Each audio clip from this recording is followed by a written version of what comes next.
okuwangula ekivvulu kololo yateekawo ka Victoria Party era abayimbi ne babeerawo mubugiriza nga mulimu ne Lydia Jasmine awe nakide ndabimbe Uganda mine emitima ono bosi waabwe nno tobalaba enkeera walonga batewedde nalaba congratulations queen nga ziringa million naye nga buli congratulating muyimbi wa federation nenga abana bana mwenga jetwali bosi ate yawoninga botachikola nkusi nga jetwali mwali museka nga twabalengera nga mwaseka nena akala kenjagala okwogerako sindi ate maybe pate yabadde yakola sente no naye bangambye sheno yali yakola sente kyobulanga Cindy would make it clear waliwo ekintu kye twabuusanga amaaso ku Cindy during those interviews nga bagala pushing ambu it is a battle. No, this is not a battle, people. I'm here to make money.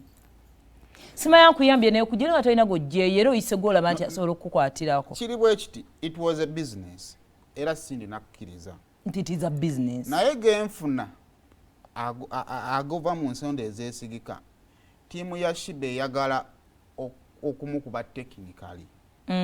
Kyovula nti ne sound mu round esooka yali mufu. But that is wrong.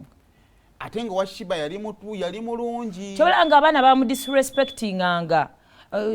Interview yasombayo abaana abo bakozanga ebigambo ebiri disrespectful bakwa bafane olumoyizo okubata obutamanya wawa koma nabo. But Cindy would make it clear. Era yagamba nti Sheebah yali amuwaayiriza nti walonze nze to battle you. Nza gogamba atamanyi kuyimba n'amugamba university yantuukirira. And this is your festival. That's what kuliko your festival. You wanted me to boost your business. This is business. So it was a business naye nga oli alina akaligirigi omutima akayagala provinga. Kubanga singa asikale mu business actually bani badde bakola ne Cindy ne battle yandigenze netambula ne mu Uganda yonna. Naye ng'abakazi omu yagaana okukula completely.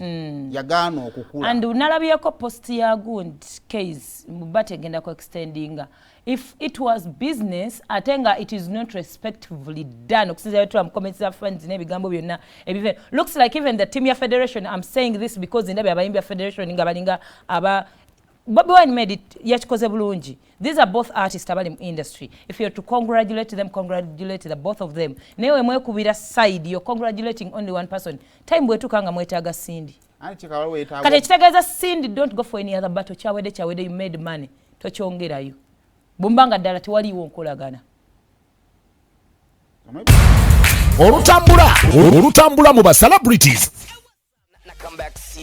Chokwata ku remote yo sigala